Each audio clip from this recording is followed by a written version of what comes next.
This is Andrew, and I'm going to bring you a Keyforge Vault Masters 2023 deck opening. This is my third Vault Masters deck that I'll have opened. Tempting to just sell them sealed, but I haven't done one on camera yet. I opened one playing in person with my nephew in Seattle at the Vault Tour, and then gave one of the decks to my brother-in-law and opened one of them to play blind sealed with him. And so this is the one I have left. And I figured, hey, I'll do one for the video, an opening for the video. Interesting. It's an interesting set, and it seems like, there's potential for it to be good. It's not reliably good. I think the best deck I've seen personally so far out of Vault Masters is the one my nephew opened that involved like Time Traveler and stuff. That seemed good. This shouldn't have Time Traveler. So this one is the Crafty Master of Polis's Vault.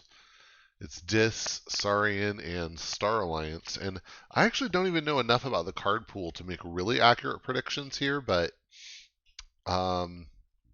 just hoping I don't get another Hestatus Raptor set up. We'll see. Generally speaking, I'm looking for control, the ability to control and disrupt my opponent. In Saurian, I'm looking for board control and maybe some amber shenanigans. And then in Star Alliance, I'm looking to speed up everything else that's going on a little bit. So, okay. There's the Archon card. And we'll see, should be Dis first here. Oh, Shadow of Dis is a great start. Action with an Amber until the start of your next turn. Each enemy creature's text box is blank except for traits. That's pretty good. Grim Reminder, also high potential. It depends on how good our creatures are, but it's an action that says play choose a house, archive each creature of that house from your discard pile, gain one chain. So if we get that late, we get to put everything back in the archives. That can be pretty great. I like the old Yerk as well. That could actually work great with the Grim Reminder.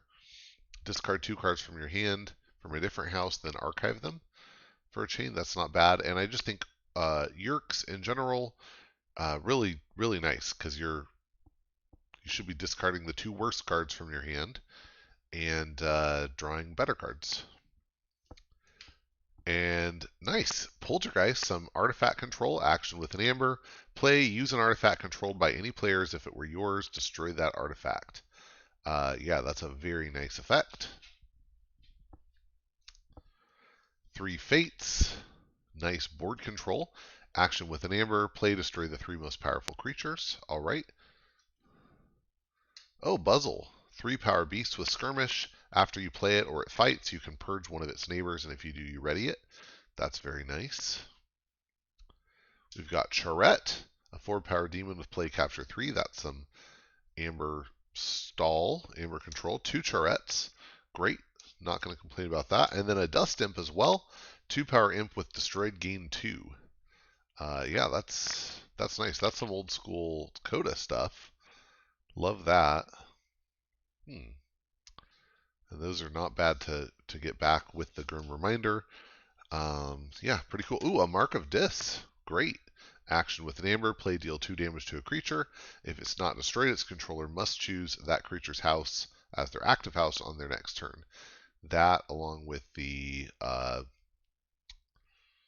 3 Fates, could be pretty excellent. We've got a Tesmal, 2-power imp with elusive. After it reaps, you choose a house, and your opponent can't choose that house as their active house on their next turn.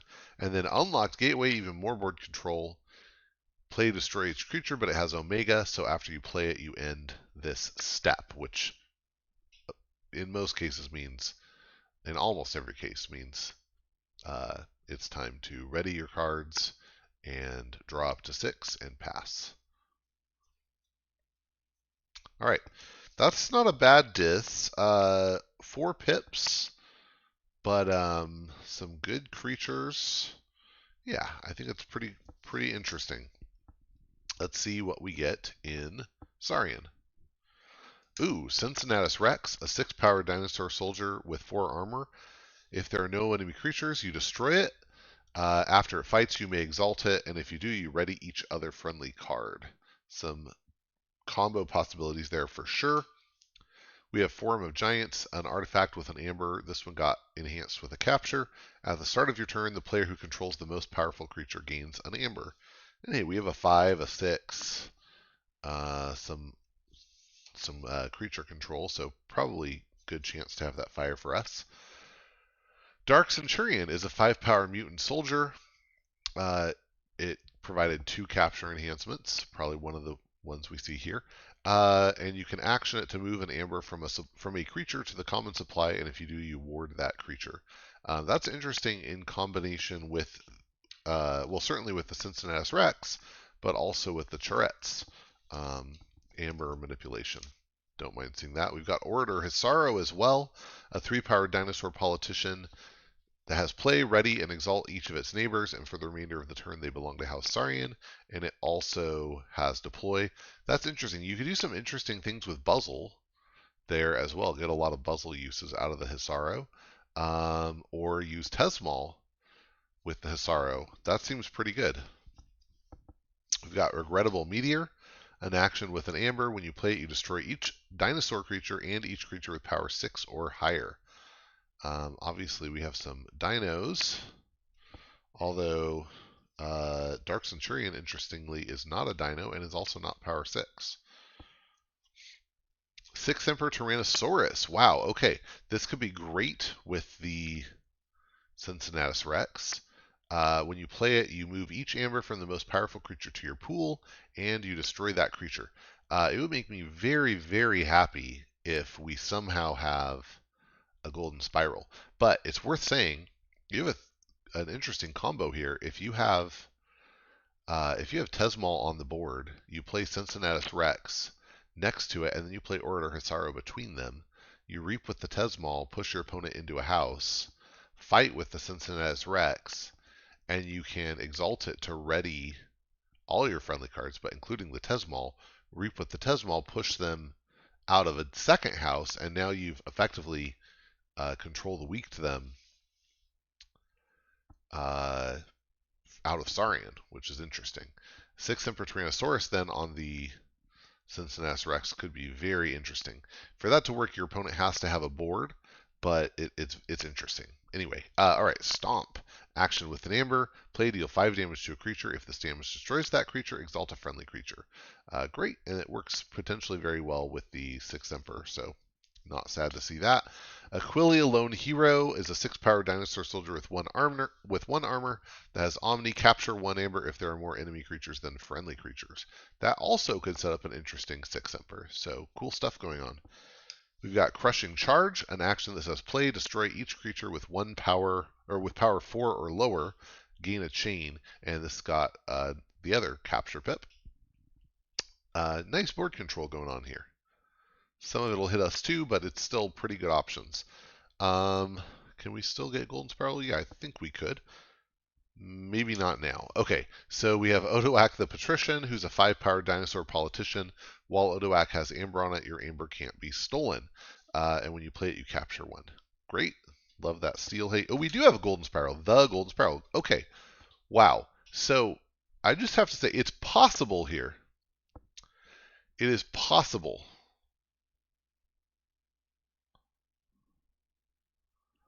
to it's possible to, in Saurian, lock your opponent out of being able to play a house, to choose a house, because now this relies on them having a board, and it also relies on one of 2 things: either already having Golden Spiral out or having Cincinnatus and Orator Hisaro in hand. So they need to have a board, and you need to have Cincinnatus Rex. So there's 2 ways this could go, right? Either way, Tesmal has to already be on the board. One way this could go is you play the Golden Spiral exhausted, and then either already have Cincinnatus ready. Oh no, so you need the Hisaro for it to work, and here's why. What we want is to have the Order Hisaro in hand, the Tesmal on the board, and what we're going to do is play the Golden Spiral, play Cincinnatus Rex, play Order Hisaro between the Cincinnatus and the Tesmal. At that point, Cincinnatus Rex is ready, and Tesmal is ready and a dino. So then you reap with the Tesmal, name a house, fight with the Cincinnatus Rex, and exalt it. This is going to ready the Golden Spiral and the Tesmal. At that point, you can reap with the Tesmal, name a second house, use Golden Spiral to action, and fight again with the Cincinnatus Rex, exalt it to ready the Tesmal, and reap a third time with Tesmal, naming a third house. And at this point, you've named all 3 houses on your opponent's card. Unless they have control of one of your cards, they at that point can't choose an active house, which is pretty cool. So that is possible. That's possible with this setup. Seems challenging, but definitely possible. If I had to go for Vault Master Alliance, this pod's going to be part of the picture. But maybe just this deck. I don't know. Tricerian Legionary, also great. 5-powered dinosaur soldier with 1 armor, taunt, and when you play it, you ward a friendly creature. Very nice protective creature. All right. So that's it for the dino. Really huge combo potential there. I mean, now the sad thing is you can't redo the Tesmal thing after the turn that you play the Order Hisaro because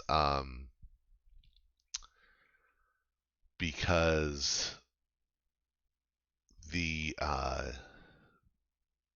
with the Tesmal not being in Saurian, it doesn't matter how many times you ready it, you can't use it. Now, there is another option where everything's still on the board.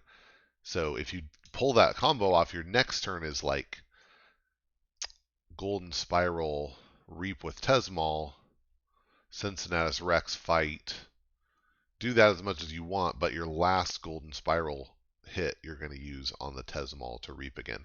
So in that way, you can, really fighting just once a turn with the Cincinnatus Rex, you can, just fighting once per turn with Cincinnatus Rex, you can get to use the Tesmal twice at that point, which is effectively a control the weak every turn with more amber. So anyway, okay. That's pretty cool. Let's see what we get out of Star Alliance. Collector Borin, okay, it's a 3-power human. After an upgrade is attached to him, you ready him, and when you play him, you put an upgrade from your discard pile into your hand. We have not seen an upgrade yet, so theoretically we're looking for upgrades in Star Alliance only, and there probably are some. Star Alliance is usually good for some upgrades. Ooh, CXO Tabor, not sad to see that. 3-power Alien Kirksix with after fight or reap, you may play or use a non-Star Alliance card this turn. That you could actually use with the Tesmal, to pretty great effect. That's pretty cool. Detention Coil, upgrade with an amber. This creature cannot fight. Okay, that's pretty great. Quintrino Warp, action. It is a little funny, though. You don't want to put the Detention Coil on the Borin. Probably. Well, I don't know. I guess it's not that bad. Quintrino Warp.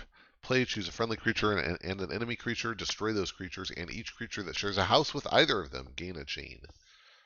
Okay, some selective destruction. We got a stunner. That's excellent. Upgrade with an amber. Gives a creature after fight, after reap, you may stun a creature. Very nice. That's a May effect. We got Commander Chan, 4-power human with after fight or reap, use another friendly creature. Wow, I mean that also again, if you're in that, if you're in this Saurian setup, can do some cool things. So love that. We've got Explo Rover, a 3-power robot with Skirmish. It can be played as an upgrade instead of a creature, and it gives what's attached to Skirmish. That's pretty great. We got 2 of those. I guess one for the Boran, one for the Cincinnatus Rex. That seems great. Grand Alliance Council, more board control. It's an action that says play, choose a creature of each house, destroy each creature not chosen. Wow, it's really the opposite of Quintrino Flex. Oh no, it's not, because Quintrino Flex effectively just destroys 1 or 2 houses worth of creatures. Excuse me. 1 or 2 houses worth of creatures, whereas Grand Alliance Council destroys all but maybe up to 6 creatures. Anyway, very interesting. Rogue Operation. Action. Play, discard the top 2 cards of your deck. Steal 1 amber for each house represented among the discarded cards. Okay, seems fine. Censor Chief Garcia. 3-power human. After you play, fight, or reap Garcia, keys cost +2 during your opponent's next turn. And then lastly, Stealth Mode. Action with an amber. Your opponent cannot play action cards during their next turn. Wow, this is pretty great. I mean, there's a lot of control in here. Amber generation from the cards is just okay, right? I mean, like 9 amber pips, I think. But we have some other good stuff going on, so it's fine. And the 6th Emperor opens up to do some cool tricks. We really just need to get some board control rolling for that to be good. But this one seems good. I'm kind of excited about this one and looking forward to trying it out. See how it works in Archon. Again, this is the Crafty Master of Polis's Vault. Yeah, we'll see how this goes. Thanks for watching, and I hope that you'll get out there and forge some keys.